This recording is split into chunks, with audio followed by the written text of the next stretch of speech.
2, 3. Okay, so we pretty much have that. Okay, now what I do is by the way, that's beautiful background there. You know, David, really kind of nice to sit out in nature. Yeah. Okay. Let's see, participants. Hope it doesn't rain. Well, I think well, we do need the rain. That's the other thing. So let's see what we have. Okay. I hope it waits till class is over. Well, that's true. I mean, there were stories, Sensei's out in the field somewhere, and he's praying, and there's a storm cloud, a small one above him. It's raining on him and nowhere else. I've heard those stories. This is from Hikizuchi Sensei. It's that rain represents nature in a way. Okiyome is a cleanser. Okay, so when it rains, things are cleaned up, purified, and Hikizuchi Sensei used to always use like indicators, like when he traveled, oftentimes it rained. That's purification. That was the kami showing. That's their work. Okay. And the other thing was crows. Okay. The first emperor of Japan, mythological Jimmu Tenno, he became emperor by winning this battle. And he was guided in that battle by a 3-legged crow. And that crow symbolizes Saru Taiko no Mikoto. The kami that guides. Okay? And so, those are things that we, well, I don't know. So it's a very alternate view of the universe. We're currently stuck here in, which you would call, this very dense reality. And dealing with the pandemic, and also dealing with a lot of socio-economic, racial tension right now. And so, we are sometimes, hard pressed to say, what is the relevance of Aikido in today's world? Okay. My sense of it a little bit is, Sensei kind of viewed Aikido not as something, okay, we're going to use Aikido fix today. Aikido was universal. And therefore, it was applicable today from that more universal standpoint. And a lot of times, if you take something universal and try to fit it into a scheme, which is political or economic or religious or whatever it is, then, every kind of gets squeezed or twisted, the message comes through. But so a lot of the misogi, the okiyome, is to clear out one's own consciousness. We're affected by what's going on out there. But we want to balance that by what's going on in here. And I think one of our sensitive things, as what's going on in here broadens, deepens, becomes cleaner, or the word that might be used, becomes purer or towards its original nature, it starts to resonate or communicate or claim its space as part of the universe. And, that's kind of what you might call a shamanic viewpoint. A lot of people, for example, what they tend to do is they equate Aikido and Zen. And there's a lot of similarities there. But I had a talk with Robert Frazier sensei, and we were kind of discussing, one of the, more original teachers, a direct student of Bo Sensei. So that person is Zen. There's nothing wrong with Zen at all, but in a lot of ways, Bo Sensei's view of the universe was much more shamanic. The universe was alive, it was conscious. That consciousness manifested in energies that were a part of his aliveness. The one going into the many. We exist as consciousness as a part of that. And as one went into the many, everything for us kind of got denser and heavier. So here we are in this very dense world, which a lot of times feels very unfeeling and situationally can be very, very perplexing, disturbing even. And so the challenge from wherever we start here, is to, in Jungian terms, to individuate, go from the ego, which is what we call I, consciousness in this very dense realm, okay? And begin a process where that starts to go back to its more original nature. So at the beginning of things, there was kind of the vast design of the universe, which you might call the mind of God. And then there are things like matter, energy, laws like gravitational, magnetism, weak force, strong force. But there was a design, an original mind, that matter, energy, space-time. And that matter, energy, space-time started very, very original. And then, it went like this. Now, I think what Sensei is saying is that this is also going on. There is, this beat going on back to its more original nature. And of course, from there, that more original nature can come back into here, bringing a more original consciousness. And as we allow that and clean out or just sort out kind of the I in this very, very dense world, we increasingly, our consciousness becomes a part of the universe. And it's the universe that's alive and conscious. Well, Sensei, we talk about the Kototama, the soul speech, spirit word, whatever you want to call it. That the universe is constantly talking, and we, as we individuate back, talk, and the two speeches can start to resonate together, okay? I'm talking, nobody's listening. Everything out there is dead and dark. So, forums like we do the 4 claps in San Jose. Ikizuchi Sensei did that there. We had Steven Seagal Sensei, 1990, he came and taught for a day. He did the 4 claps. So I remember Abe Sensei, who was very influential, in certain circles, 4 claps. A lot of people in Aikido kind of do the 2 claps, which is more Shinto, but those Sensei did the 4. Heaven, earth, water, fire, or gravity, electromagnetism, weak force, strong force, whether you're talking ancient, esoteric knowledge, or conversely, physics. You are dealing with force.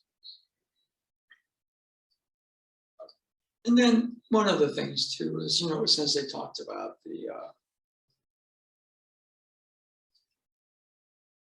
3s, the triangle, circle, square, or manifest, hidden, and divine. So the original thing was in itself a kind of a divine presence. As it began to move, going from that original to denser, denser, denser, denser, denser, denser, denser, boom. We are part of that original consciousness, but we kind of get trapped here.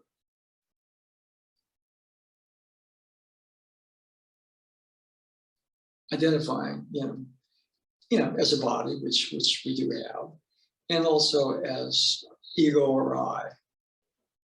Okay. Robert Fraser Sensei told me that originally Freud brought the term for ego up, and his usage of the term ego was really the German for I. Now, what happened is the psychology wanted to be taken seriously. So they took away the I and posited the term ego. But the original sense from Freud was that ego was I. Now we go from I back to what we call I self, back to something where self is itself. And, in that territory, we become more like a soul, a spirit, a consciousness that's tied or one with the original, the movement of creation. And that original thing along with us is as it comes here, it divides 1, 4, 3, 8, 16, 32. And right about towards the more divine position of itself, and ourselves in that more divine position with it. The forces of creation are also divine. And so my understanding of it, if somebody, Nado Sensei, had this question, well, he did, because he just doesn't use the term. He said, what do you think of common? I said, well, no. In this very dense world, we're subject to, reality that just seems to be, we have a pandemic now, okay? There are climate disasters that are brewing. But, the collective I has, well, big business, oil companies, whatever. They want to make a profit, benefits very few people. Economically, the whole situation is bad. And uses of technology and science have been to benefit the wealthy, to get them wealthier. And we're really out of touch with what you might call nature. Okay. Nature in its pure sense is nature. Okay. And we're kind of using certain things to kind of twist that around, and now it's sort of catching up with us. And so things like climate crisis and also the pandemic, are kind of to be honest with you, a type of commentary. We create our own reality. And the original laws of creation in that original space of consciousness was perfection. And by the time it kind of, it gets denser and denser and starts to move faster, and all of a sudden we're kind of in this, it appears to be very solid and heavy. But, the process of, in no sense they like the term misogi, self returning to itself. And, he liked the training through the body, because the I tends to take over the thinking patterns. And so training the body to touch what he called, and the translations from Japanese that vary depending on who's translating. You train the spirit through the body. You use the body to train the spirit. And so, that's kind of what my sense, after about 50 some odd years of, doing this, that's everything comes out of that design. Now, there are other designs.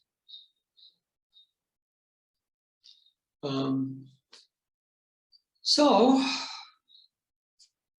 here we are.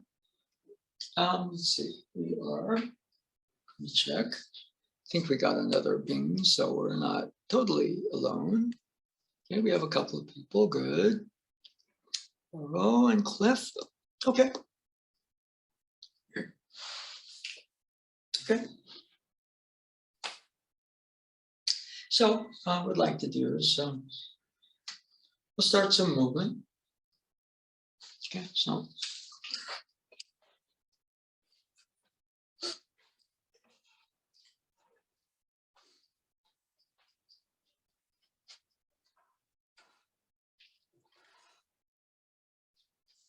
yeah, my number one vocans in the other room. So this is a good one too. So I'm going to use that.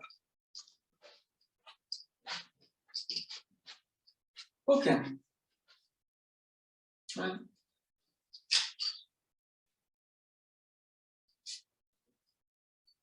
Okay. Now you have several things going on. When you have a form, I'm swinging the sword, putting simulation.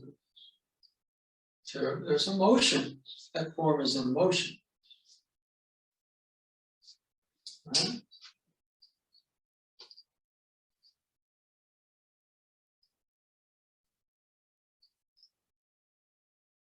There's a certain connection between that form and the motion, what we might call breath or rhythm.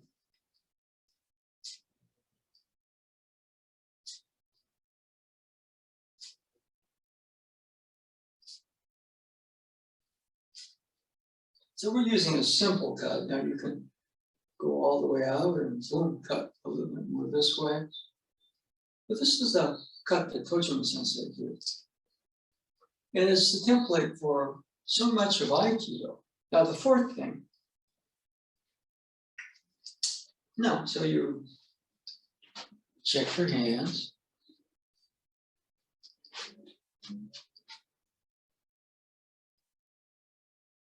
Standing in a triangle. I raise. See, I don't want to just go this way. But I'm raising right about to where the third eye would be. And cutting, boom. Try to cut just a little past the waist. Now these, this is a cut that I was introduced to by Tojima Sensei.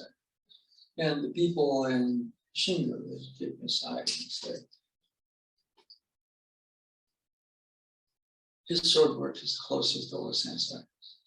And a lot of what he taught was not fancy sword on sword or anything. He taught this basic cut. Okay, so we talked about the form of it, the structure of it, the movement of it.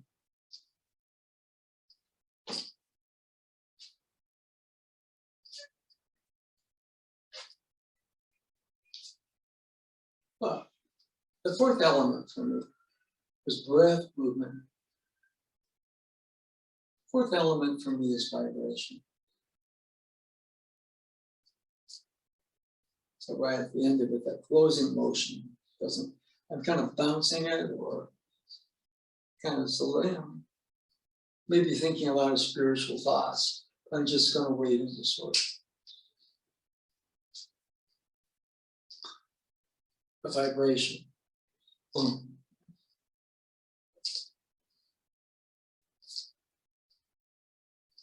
At the very end of it, there's that double spiral.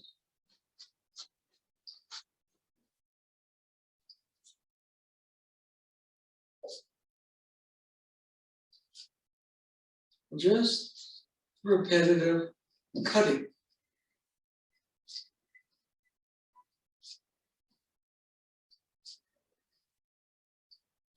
Now that closure,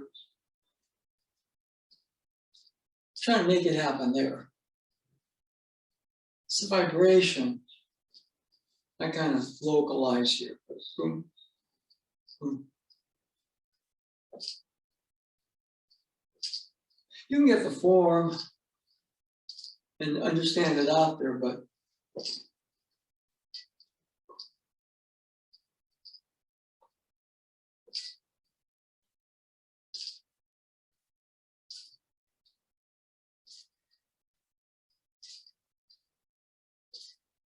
So if you have it, pick yours up and swing.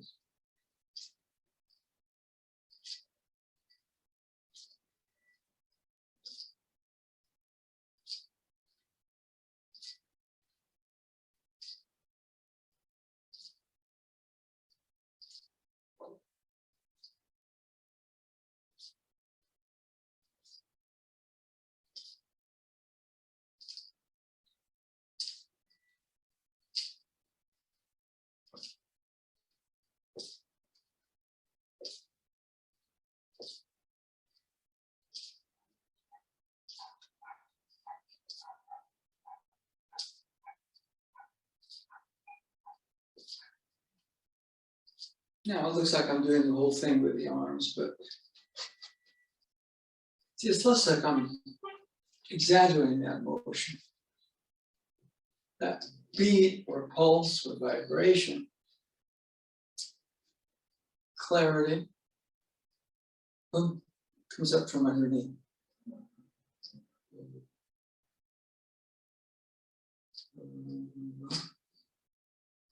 Establishing a kind of easy ground. Toshima Sensei used to say that the right foot is if standing on water, and the left foot is if you're standing on a cloud. And then he said, so that hayaku ukokemasu. Then speed is generated.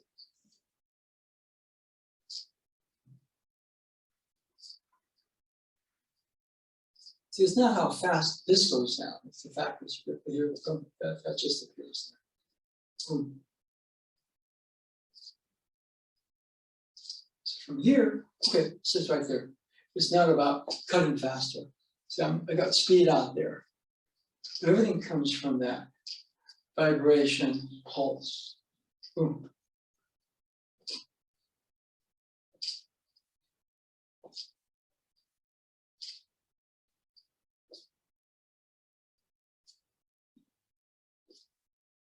Okay, right. We'll cut a little bit more, but I want to check in. Any observations or questions on that? That simple repetitive movement is one of the best things you can do. We're limited to our practice time now. We have a couple of in-person classes right now. But that cut. Anybody? Observation, question? Sensei, can you hear me? Go ahead. Oh, okay.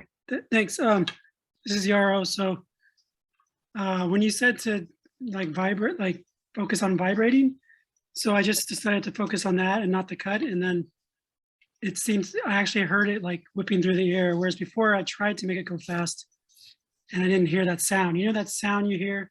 It's like boom, like Yeah. I got that sound when I just tried to like think about my center and not try to actually do it so much. Well, if you're thinking, it's a little bit like, this commercial, I mentioned it yesterday. It's a Stephen Curry commercial because he broke the all-time three-point mark in the NBA. And so they're talking about it, but they said, what do you think about when you shoot? He said, absolutely nothing. See, the thought, if you don't think, the proper grip, proper dynamics, okay? But more than anything else, at some point, it's kind of like this vibration, boom. And the interior of it and the exterior of it, boom, are connected. Cut. Now, okay, I'm going to cut, or I'm thinking about the cut. Yeah, you go through that constantly. I'm sure when Stephen Curry is practicing shooting, he's constantly checking the grip on his hands, position of his feet. So, on the other hand, yeah, he shoots. What does he do? He's not thinking. If he's thinking about it, he interferes with the rhythm of what's going on. Now, that's a basketball movement. But any movement comes out of a more original blueprint. Okay, the blueprint for the cut is this reverberation. Okay? So yeah, when you are just, for example, focusing on your center, boom, but if you don't have the basics there, so you do think, but that moment of alignment execution, you don't. You feel. Yeah, that's a good one, by the way. Yeah. Anybody else? I think Cliff, did you have something you wanted to say also? Or?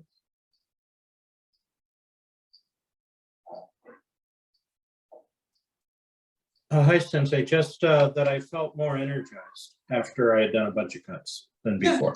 Yeah. I mean, most of the time you work out, and you kind of go, oh, you know, I've finished my workout, but see, what is that? That's energy moving. Now there's me with my own personal energy, but when I'm kind of clear here and boom, my own personal energy starts to reverberate with that, it's going along for the ride and gets energized.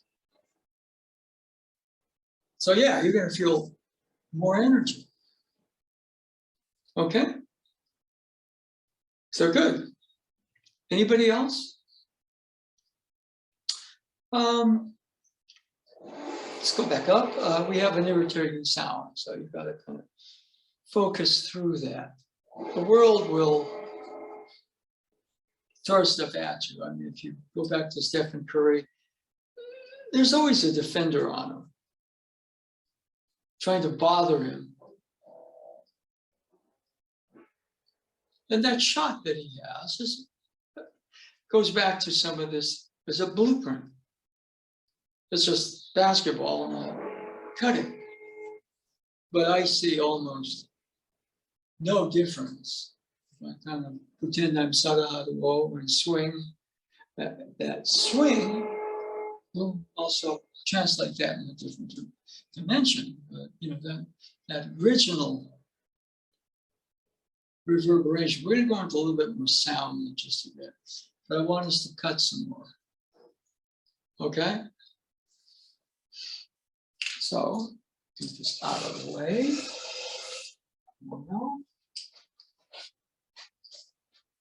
And you're going to think.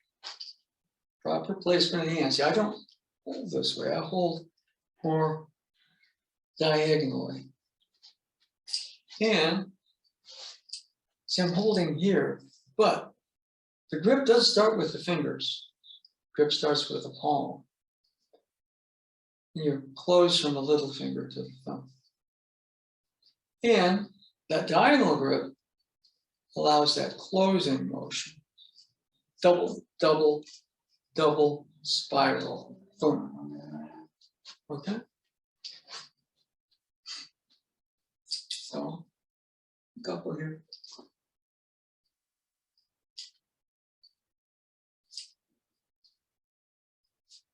You kind of notice, you know, that see, the real vibration is not out there.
Okay.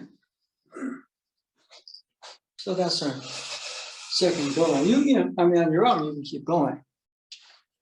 I try not to say, I'm going to cut 500 times. I used to go, because you stop going, okay, I cut 500 times, or I cut 1,000 times, or whatever.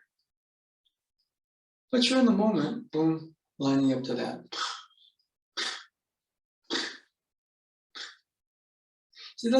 See, this goes in, but right at that closure point, boom, it goes back out again, boom. So I base that cut on that. Right? This. See, both, it goes in, at that moment of focus, it goes in, boom, and also it's both in and out. The cutting motion. Raise. As much as going to, right at that point, boom. That's just how I see the energy moving. Ultimately, you can't get, you have to check the form, but there's a real major difference between understanding the form and practicing getting the form right, and boom, the whole thing going, either boom, so it goes together, boom, then boom, expands out. Or it goes up and down, and then it goes boom, comes back to center. Boom. All right. Now you may see it differently, but again, that's more something you get, not so much with an analysis of it. It may be that way, but it's. And Mr. Curry, he has coaches. Like, Steph, you're dropping your elbow a little bit too much. So he has spotters. They understand his shot as much as he does, because when you're just swinging or shooting, you get a little sloppy. So it's almost like in Aikido, from where we are, you sort of have to develop that discernment inside yourself. Okay? Anybody on anything? At some point, the movement of the energy, that reverberation, that vibration, and it has different shapes depending on the actual sense. You can boom, boom, spiral, counter spiral, double counter spiral, boom. In that moment, just like Mr. Curry said, what do you think? Absolutely nothing. Okay. Anybody notice something or?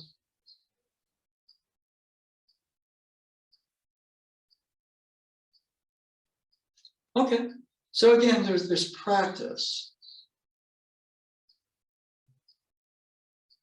I mean, Curry can understand his shot 100%, but he's got to go out there in the gym and he spends hours. Repetitive motion, repetitive motion, repetitive motion. For me, when I go to the gym, I mean, I got to go chase the ball down, but he has people pass it to him. He gets a lot more reps than I would get in there. Okay, I haven't been in a gym shooting for 2 years. Thank you, pandemic. But anyway, anybody? Okay.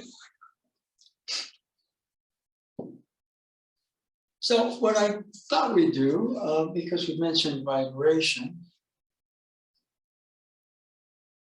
and that vibration can manifest in motion. Okay. I mean, for me, if I were to label that, that's something you might call spirit.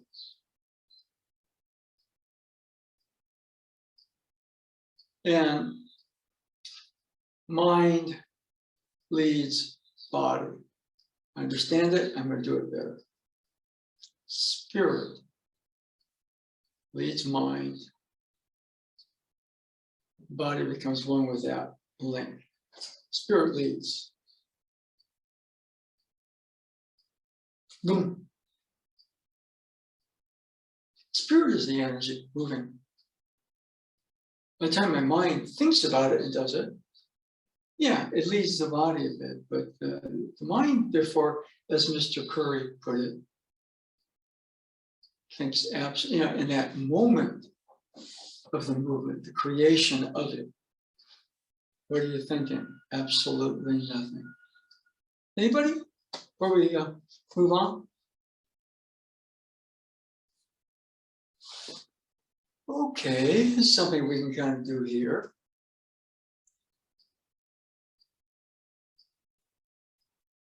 Now, vibration, movement, vibration, sound.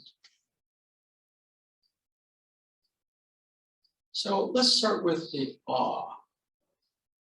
Oh, and again, if you don't want to be on camera, mute. Oh.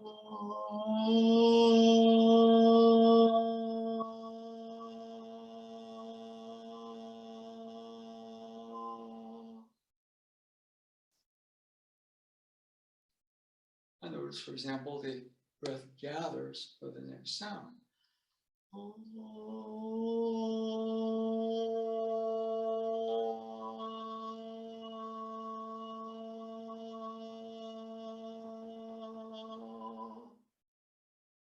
And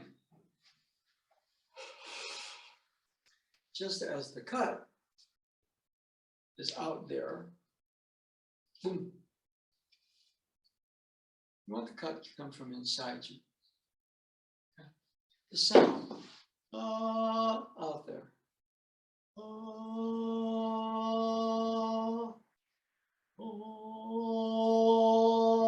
It's almost like that. Sound creates the sounds as well as the motion of the cut. So let's go through a couple more with the ah sound.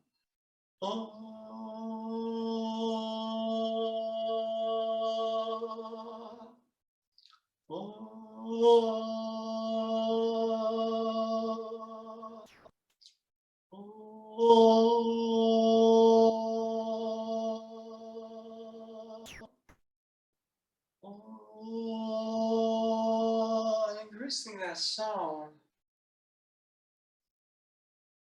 comes through you as opposed to I'm making the sound. You kind of feel, oh, all right. Try a couple on your own. Again, mute if you don't want to be part of this on camera. Okay.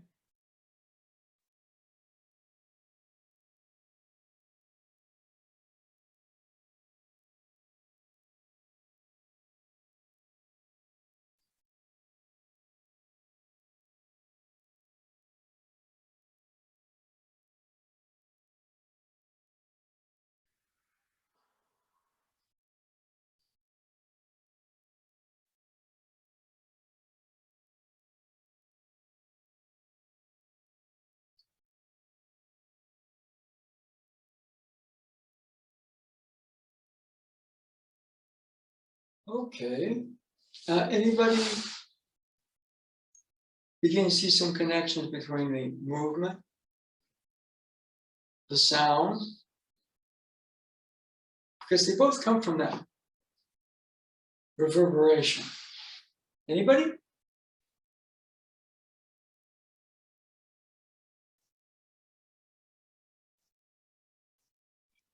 Definitely feel like energy going back and forth. When you do vocals for Indian music, they have their own solfege. We have our own solfege, which goes sa re ga ma pa da ni sa instead of do re mi fa sol la ti do, right? And so the first note is sa, and so similarly you can just sing sa. Like if you're being super traditional, you just sing sa for an hour, and if you practice sa for an hour every day, you get better at maintaining a note without wavering. So to me, the ah practice and the dovetails nicely in with the Indian vocal, Hindustani music vocal practice, and I think Carnatic as well, of sa, just singing sa, because it's the same vowel. I'd point out that synchronicity, resonance. Yeah, well, since I mean, I think Sasishu says so. I mean, there's a area where he went, instead of A, E, U, E, O, he went A, O, U, E, E, most of the time, I gather. A, O, U, E, E. But he really, instead of going Sa, he went Su. That's a very powerful sound. Su.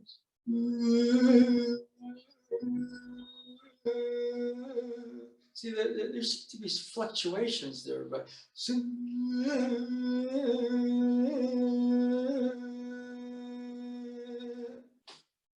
okay.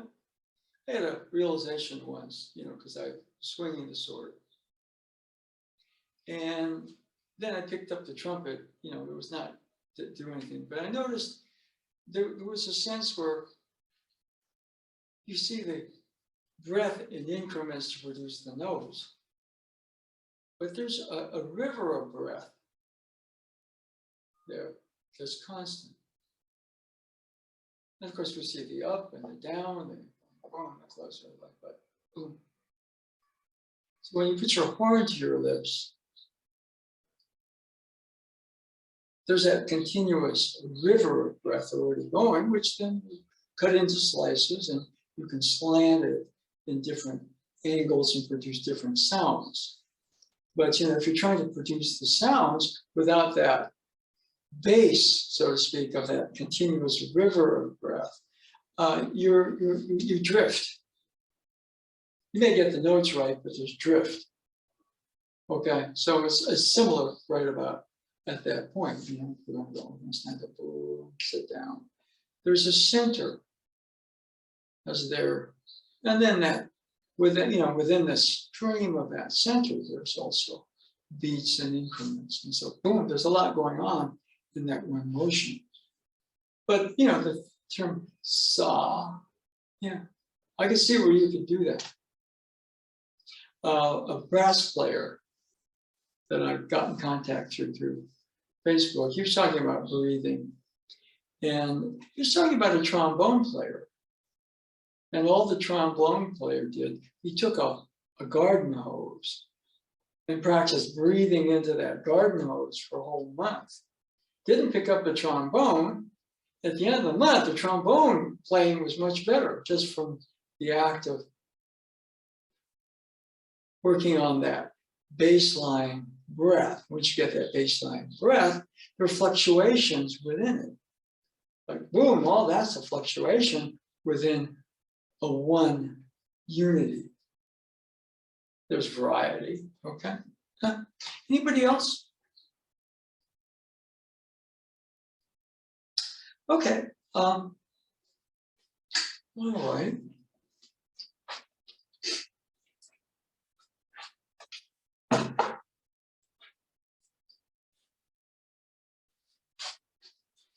So we're going with this cut, and we went, oh,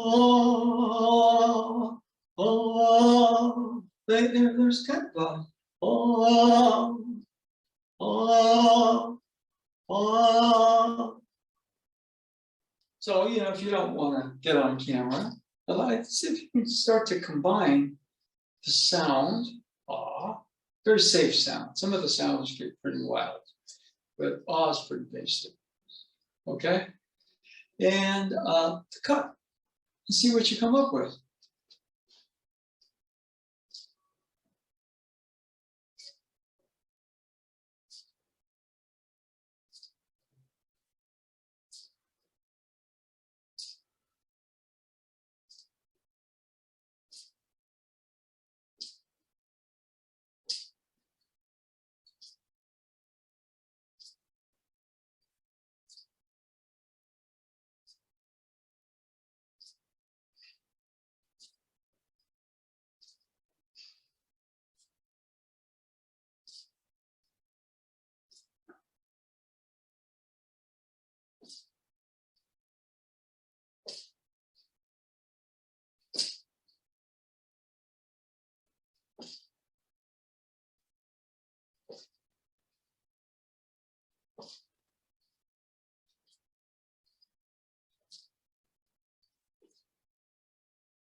Okay.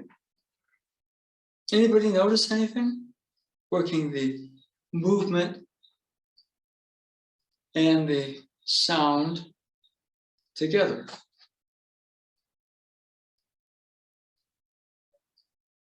I noticed something practical immediately, which Okay. was that because I was doing a long ah or sometimes a sa, the length of a single exhalation with the note was several sword cuts. So instead of like breathing once per sword cut, which I would normally do, like breathe out for each cut, I'd be like out and out and out and out and hack and hack and hack.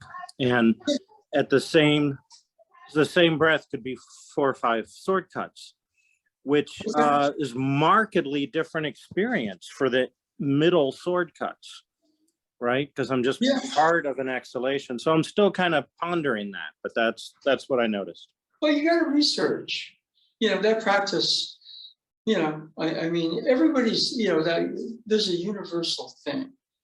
Okay, well, if there is a universal thing, we sort of have to personalize it. What works for somebody may not work for you in that exact way. Bruce Lee said it. He said, the teacher is just a finger pointing to the moon. And if you get too into the finger, the teacher, or the whatever it is, you miss the heavenly glory of the moon. You are in the, the finger, where's the moon? Somebody says, okay, it's over there. So, okay, then we have a common point of reference. But then if you fall in love with the finger, you miss the moon, don't you? I mean, to some degree, I mean, you can get so caught up in those sensei's stuff that you miss what he's trying to show you, which is the universe and the possible relationship that you have with the universe. And in that way, I mean, there's no disrespect to say that, Go Sensei was a great role model for certain things. You get so caught up in, well, he held Nikkyo with his finger here. It's like, at that point, okay, maybe somebody with the finger up here, they start to get something. But then you start to copy the finger here in the Nikkyo, and you're caught up in a little side pocket. And then all of a sudden you're pretty successful, and you have all your students hold with the little finger in Nikkyo like that.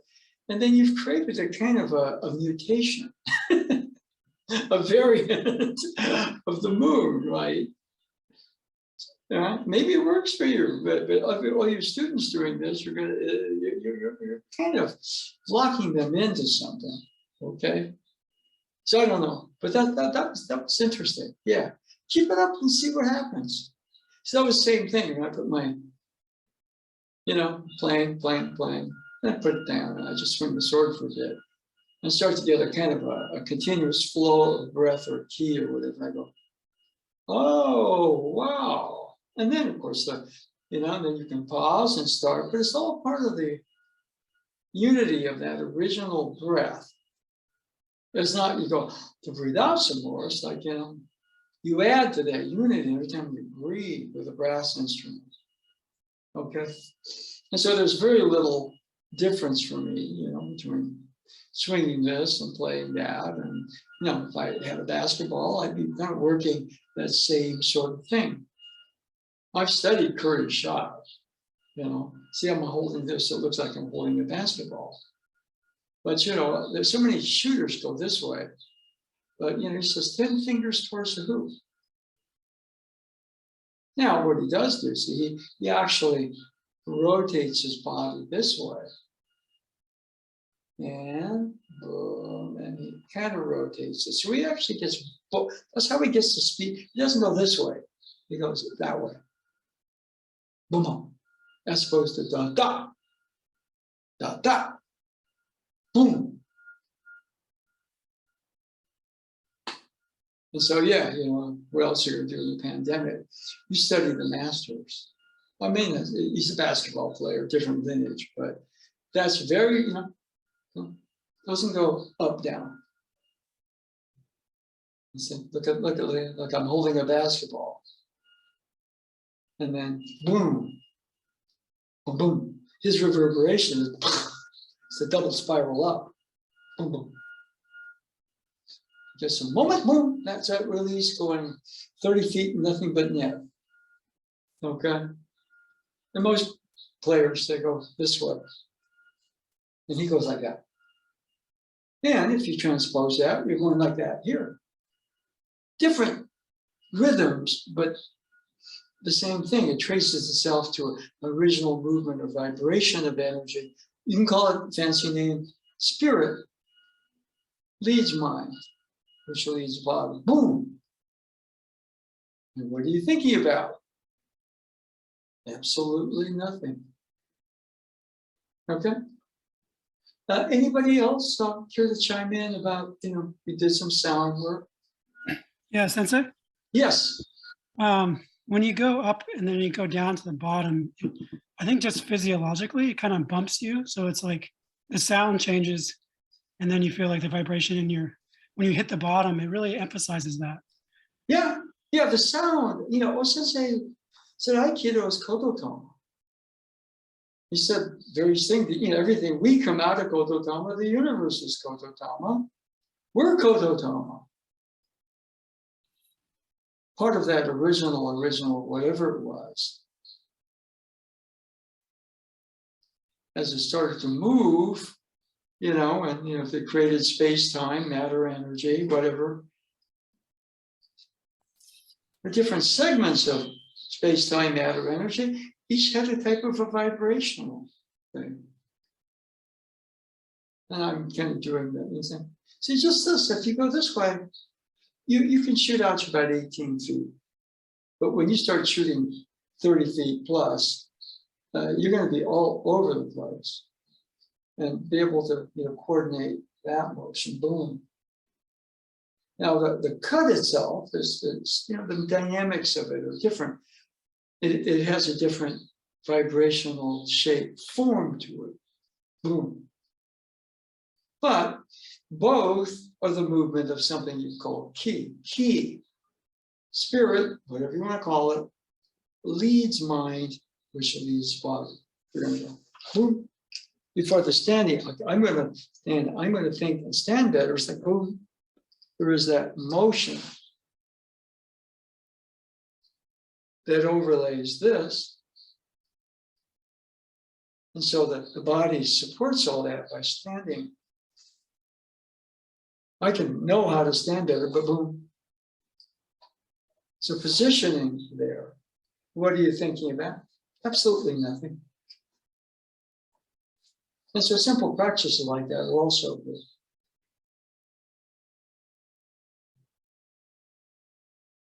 I mean, there's a lot of work, in physics that everybody's looking for the unified field theory. Well, your mind, your body, energy, spirit, whatever you want to call it, the unified field. I think Sensei understood that.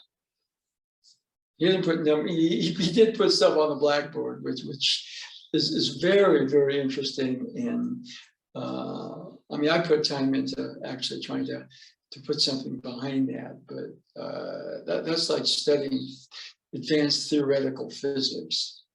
Okay, as he was concerned with the universe, its original harmony with itself, how that universe expanded out from that harmony, wrapped itself in, and therefore there's the equal and opposite direction of that.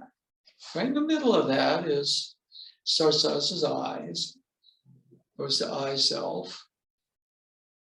I self goes more towards self, and self eventually something, a soul, a spirit, or whatever. And so we're constantly on the journey, except we get locked here. Okay, all right. So that's kind of basically my research. The Sensei and I, we kind of research together. So we meet every week. We go over this stuff again and again and again and again and again and again, which is useful. I mean, Curry can't go to the gym one day a week and shoot and say, I got it. That's constant. And what keeps him doing that? He earns 40 to 50 million a year but it's love. He loves it. Okay, anybody else before we kind of move on for the last section? Okay, now, like that. We got a couple of minutes. Now we've been doing this motion. Simple.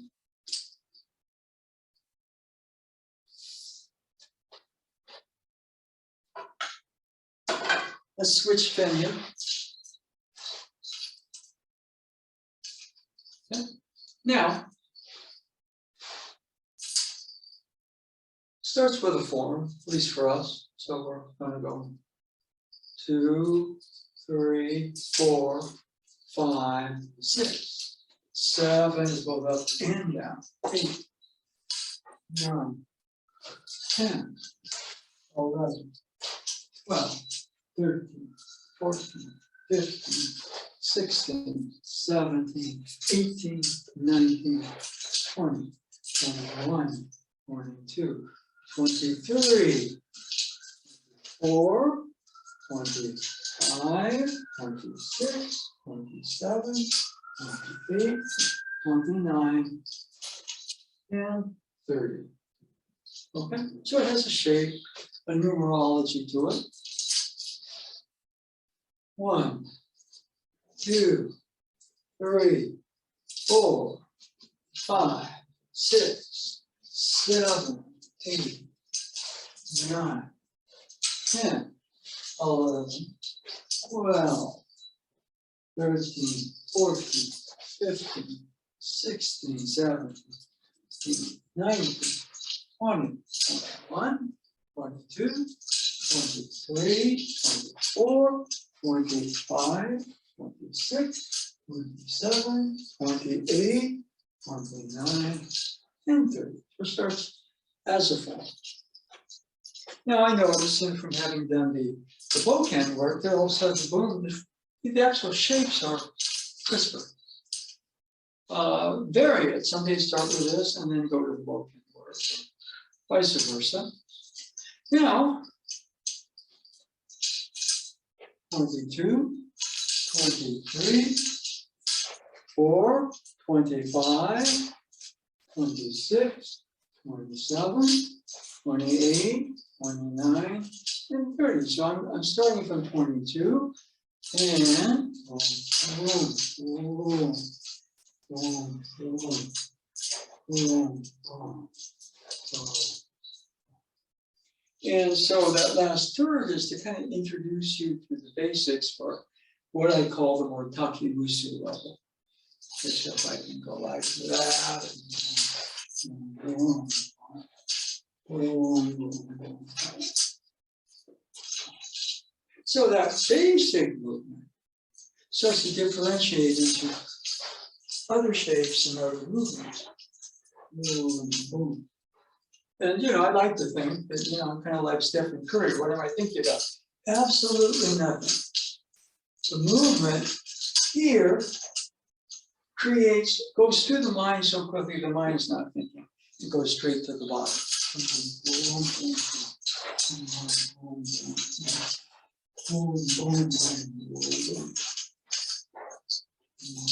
So the original boom. And you know, that's a little bit of homework. So I would go through, I mean, if you can start with the boucan work if you like. We can start with this. That actually changes a little bit the feel of the sword cut. If you just do the sword cut, you kind of get a little rigid. Okay, so I like to mix it up with, you know, and this is a walking stick, but it's thicker here, so I use it with the sense that it's a spear. Boom. So right here, that motion. So what I think about that? That motion, boom, boom, boom, boom, boom. It's going on as a reverberation, or it's like that original boom and boom they start to have progeny. The original Kami Musubi, Takami Musubi, around Ame no Mi Nakanushi no Mi Kochiki, give birth to Kami upon Kami upon Kami.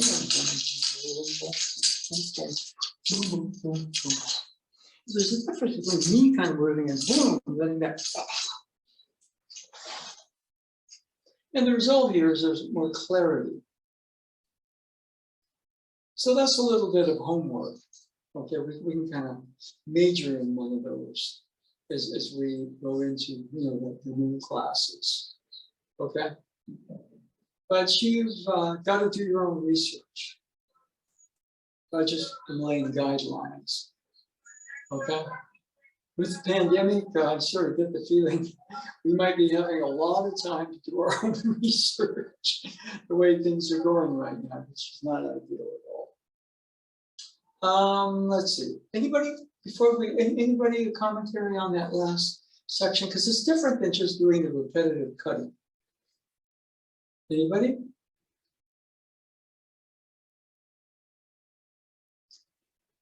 I feel more of a connection to the room around me, the space. Yeah, okay. Yeah, that's good. Now, if we could be more like O-sensei, we'd feel a connection to the universe. See, there's I guess a term in physics called non-local. So we have local and not local. But if it's non-local, there's no local, therefore there's a not local. Everything is non-local. So space-time, the original seed and intelligence of creation is going on right here. The universe is almost an aspect of my own body. The original design of the universe, from complex to basic, basic to complex, exists in the template of my own mind.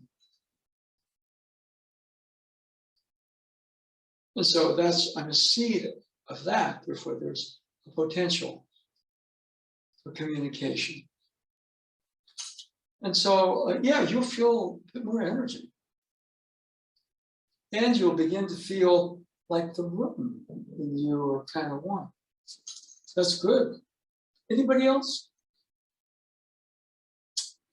Yeah, so, as I said, that last part is a little bit more, it's not homework, it's just, it's a little bit like a homework assignment, which is optional. All this stuff is optional. If I was kind of use Stephen Curry as a model.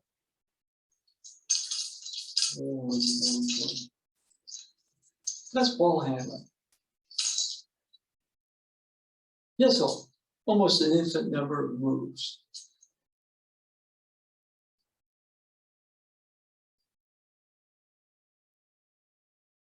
But on the other hand, he probably spends a lot of time just working that. And he puts time in the weight room. He was about 170 pounds when he came in. Well, he's up to about 185, 190. And he's having probably his best defensive year. Okay. In other words, as he continues, he's developing his body. He can still shoot.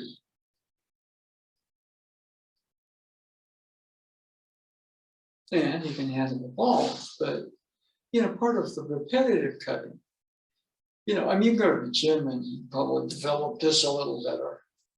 But in terms of your Aichi development, once you start to boom and boom,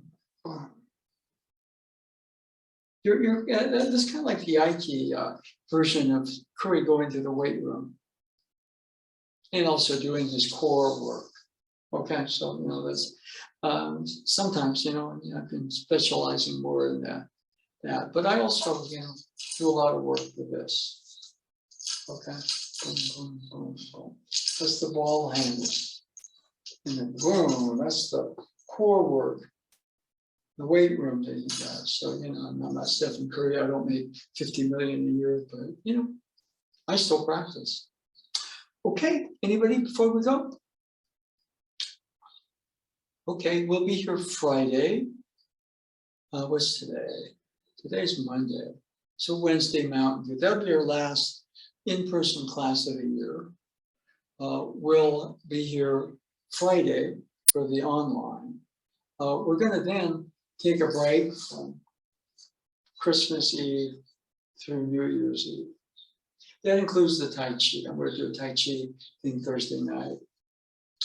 And then we're just going to take a break for a week. It's called downtime. And what we'll do is we will actually start things, you know, this is dependent on a lot of things, especially the pandemic, because we're going through, it's almost like, you know, it's like, okay, so are we better? Well, more people are vaccinated. Okay, and you know, encouraging people to get their boosters. Okay, so things are better on that front. On the other hand, we're facing something that is re-escalating the pandemic to scary proportions. So the January 1st training, 11 to 12, is scheduled, and I intend to be there. If all of a sudden there's a state shutdown because of the pandemic, then we have to reevaluate that. We'll keep everybody posted. Okay, but you know, I hope to see you over there on New Year's Day, universe willing. Okay, so thank you much. And I'm going to end for today. Thank you, Sensei. Take care.